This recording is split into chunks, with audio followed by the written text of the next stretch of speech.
Oi gente, sejam bem-vindos a mais um vídeo aqui do canal. Eu sou Gustavo Ribeiro e hoje vamos dar seguimento à nossa leitura conjunta de Freud com o texto Três Ensaios sobre a Teoria da Sexualidade de 1905.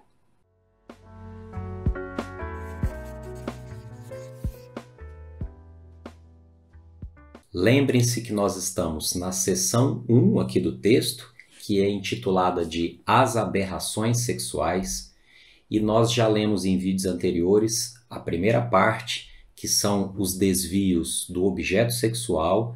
Posteriormente, lemos os desvios do objetivo ou da meta sexual. E hoje nós vamos ler o item 3, que se chama Observações Gerais sobre as Perversões. E eu quero trazer hoje também para vocês uma certa comparação das edições da Imago e da Companhia das Letras, já que eu tenho esses dois volumes e eu tenho buscado fazer uma comparação até para checar as qualidades de tradução, possíveis diferenças, se tem algo que realmente importa, que é significativo para a gente que lê Freud entender. Então vamos aos comentários. Vocês devem se lembrar que até esse momento do texto, Freud vem desconstruindo e subvertendo a ideia de perversão, dado que tudo que não era sexo com fins de coito, então era chamado de prática perversa da sexualidade nesse tempo.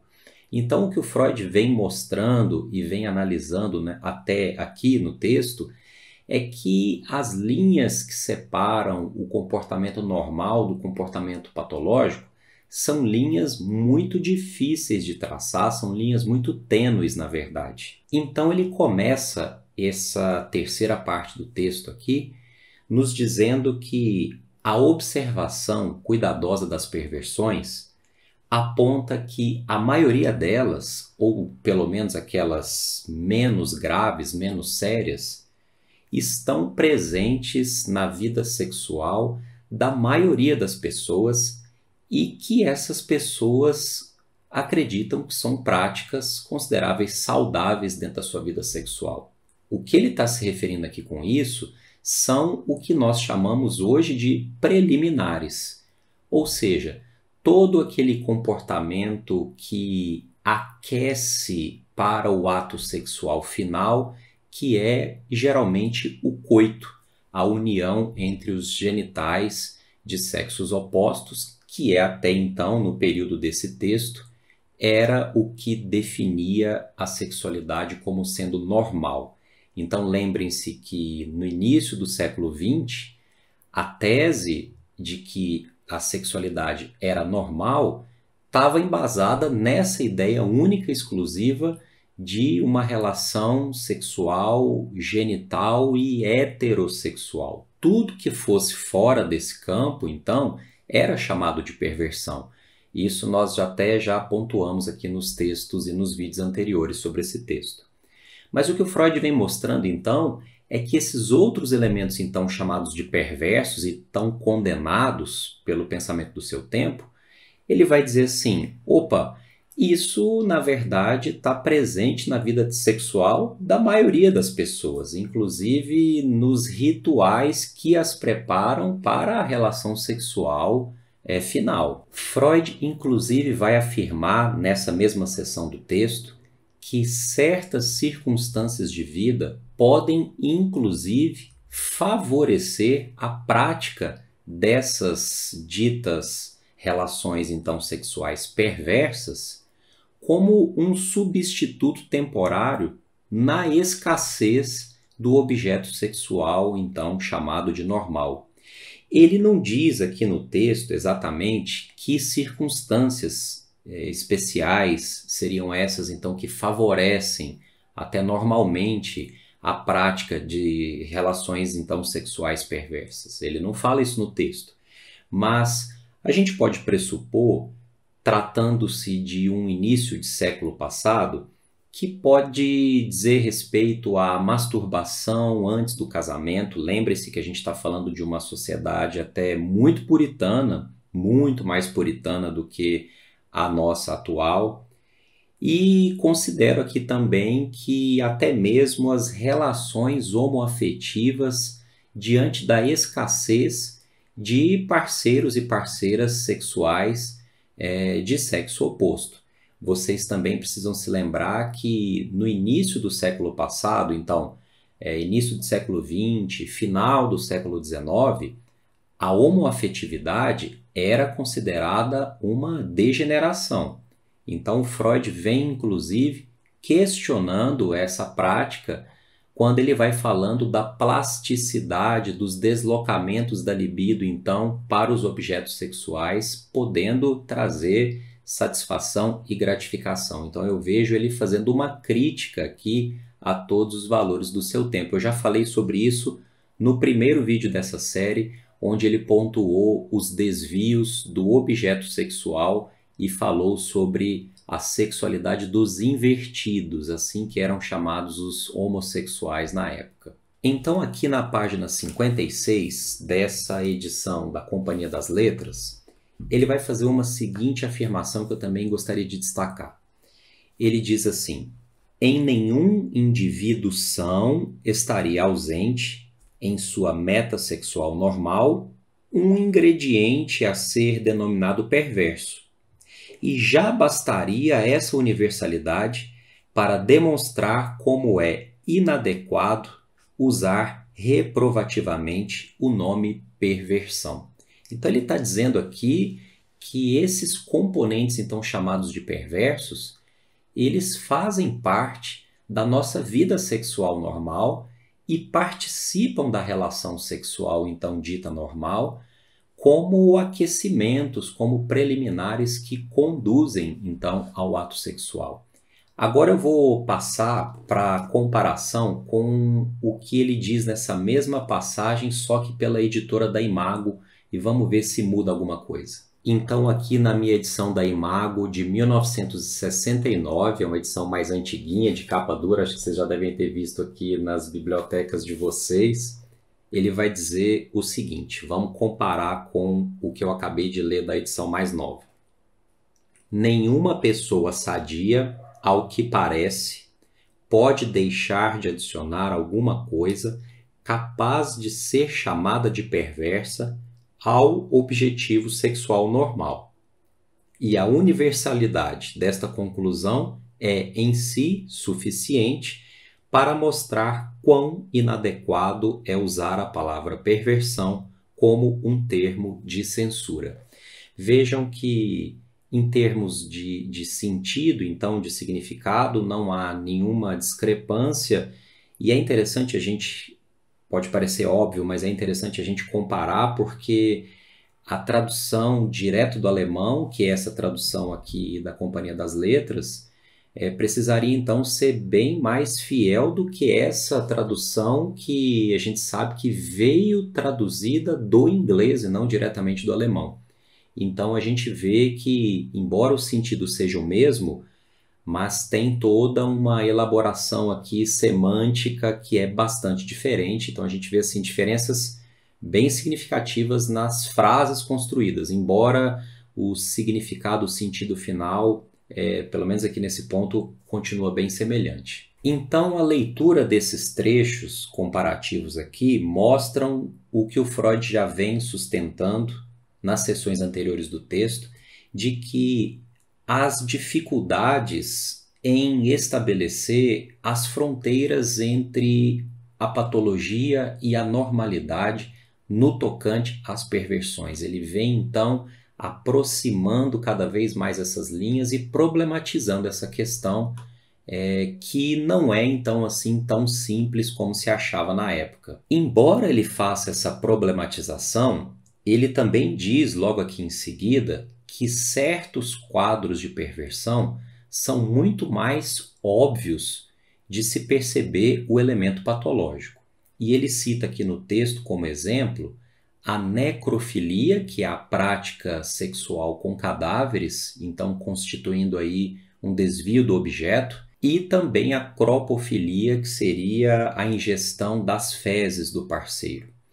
Então, nesses dois casos, fica muito mais claro o nível patológico A gente até poderia adicionar mais um aqui por nossa própria conta, que é a pedofilia, né? Que seria então a prática sexual de abuso contra crianças. A gente vê nesses casos que o elemento patológico está muito mais claro do que nessas outras circunstâncias que gravitam em torno de uma relação sexual normal. Então, aqui nesses casos, ele vai dizer que o instinto sexual é capaz de, através de meios que ele ainda não descreveu como, superar o sentido do nojo, o sentido da censura e se ligar ao objeto de desejo, constituindo então o prazer nessas práticas. Vejam que aqui nesse texto Freud está falando de nojo, né? Ele está falando de desejo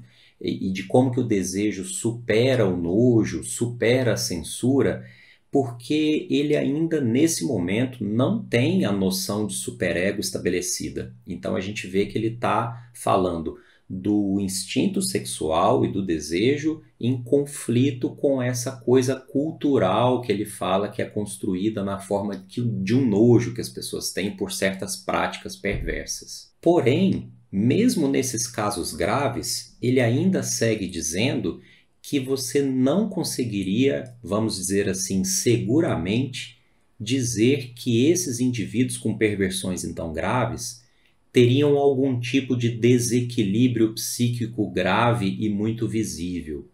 Ele está dizendo então que mesmo que o sujeito adote essas práticas tão perversas e tão disfuncionais, mesmo assim ele poderia passar por um indivíduo racional, equilibrado, seguidor de leis e de regras, então vamos dizer assim, acima de qualquer suspeita, né? Poderia ser um pai de família, uma pessoa com hábitos assim comuns que não caberiam assim no estereótipo de um degenerado, que essa era a crença que se tinha dessas pessoas nessa época, de que eram pessoas degeneradas. Então ele vai dizer que não, isso não é possível de ser visto em todos os casos assim. Então, se ele problematiza a definição de perversão, em seguida ele vai nos dar aqui no texto um norte para nos ajudar então a pensar o que é que seria perversão. E aí eu volto aqui na edição da Companhia das Letras, mais especificamente aqui na página 57, lá no início da página ele vai dizer o seguinte: na maioria dos casos, o caráter patológico da perversão não se acha no conteúdo da nova meta sexual, mas em sua relação com o normal. Se a perversão não surge ao lado do que é normal, entre parênteses, meta sexual e objeto, quando circunstâncias favoráveis a promovem e desfavoráveis impedem o normal, se, em vez disso, ela reprime e toma o lugar do normal em todas as circunstâncias, ou seja, havendo exclusividade e fixação por parte da perversão, consideramos legítimo vê-la como um sintoma patológico. E aí eu quero destacar aqui as palavras exclusividade e fixação, porque elas sintetizam essa definição da perversão como um sintoma patológico. Em outras palavras, ele está dizendo que o que determina o caráter patológico da perversão não é basicamente então a sua forma, mas é que se posta ao lado da prática sexual normal, e se essa prática sexual normal está disponível, o sujeito escolhe a perversão e se fixa e obtém prazer única e exclusivamente nela, ele então pode ser pensado dentro de critérios de transtornos sexuais, de transtornos perversos. Então seria o caráter de exclusividade do prazer nela, nessa perversão, e de fixação nessa perversão. Então vejam que essa tese também ajuda a despatologizar muita coisa que pode ser mal interpretada quando a gente lê, por exemplo, a CID-10 ou DSM-5, de que se a pessoa tem prazer no olhar, se ela tem prazer em ser vista, se ela tem prazer em algum objeto de fetiche, isso é patológico. E vejam que se isso está dentro do contexto da relação sexual normal, então não deve ser patologizado. Ela é inclusive um elemento que apimenta, que aquece a relação sexual.